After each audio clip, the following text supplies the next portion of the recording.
Hi everyone, Shahnaz কিচেনে সবাইকে স্বাগতম জানাচ্ছি নতুন রেসিপিটা দেখার জন্য। আজকে চাপলা মাছ টমেটো দিয়ে রান্না করব। সেজন্য সব কিছু রেডি করে নিয়েছি। চাপলা মাছ নিয়েছি 250 গ্রামের উপরে হবে, টমেটো কেটে নিয়েছি, ধনিয়া পাতা, কাঁচামরিচ, পেঁয়াজ কুচি কুচি করে নিয়েছি। ধনিয়া পাতার পরিমাণটা একটু বেশি দেবো, তাহলে ফ্লেভারটা দারুণ আসবে। স্কিপ না করে সম্পূর্ণ রেসিপির সাথে থাকবেন, তাহলে নতুন রাঁধুনিরা খুব ঝটপটে সহজে রান্না করে নিতে পারবেন।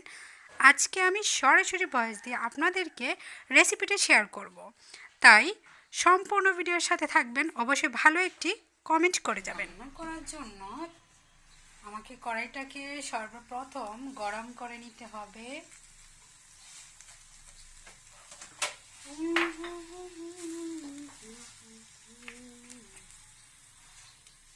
যখন কড়াই থেকে পানিটা শুকিয়ে যাবে তখন এখানে তেল দিয়ে দিতে হবে। তারপর যেটা করতে হবে, তেলটাকেও গরম করে নিতে হবে।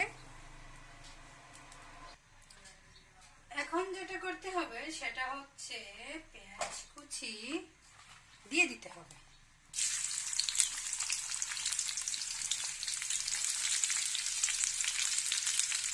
টমেটো দিয়ে রান্না করবো, তবে সেটা পেঁয়াজ দেওয়ার কোনো প্রয়োজন নেই, এভাবে দিলেই হয়ে যাবে।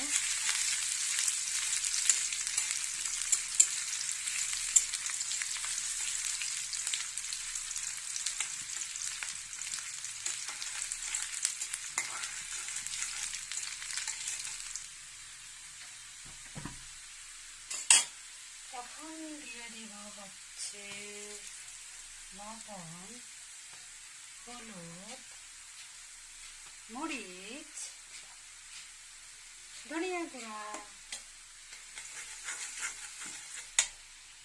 এখন দিয়ে দিব টমেটো কুচি।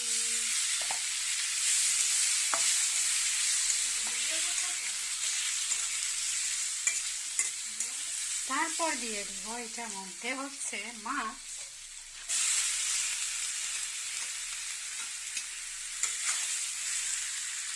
বেশি নাড়াচাড়া দিলে ভেঙে যাবে, সেজন্য বেশি নাড়াচাড়া দেওয়া যাবে। পানি দিয়ে নিচ্ছি।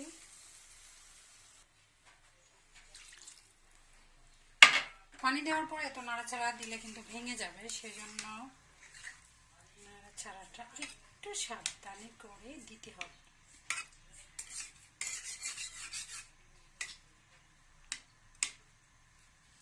এখন আমি ঢাকনা দিয়ে রেখে দিব। যখন বলক আসবে এটার মধ্যে কাঁচামরিচ আর ধনিয়া পাতা দিয়ে দিব। এখন আপাতত আর দিচ্ছি না, পরে দিব।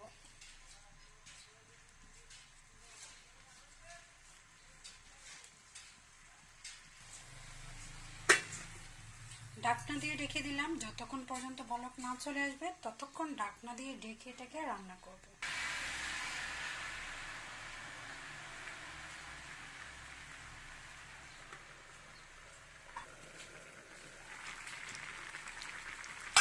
বলক চলে আসছে, এখন দিয়ে নিচ্ছি কাঁচামরিচ।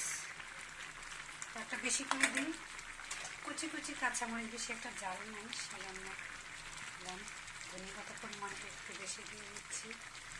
ফ্লেভারটা দারুণ আসবে, খেতেও অনেক বেশি ভালো লাগবে।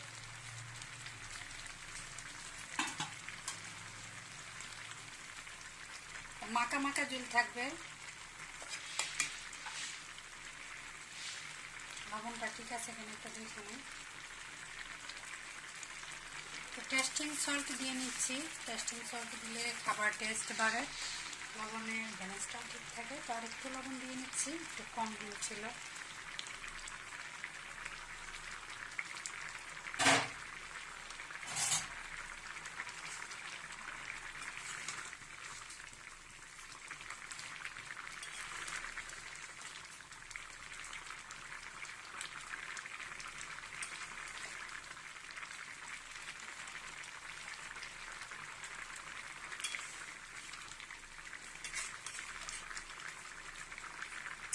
তাজা তাজা চাপলা মাছের ভুনা একবারে কমপ্লিট।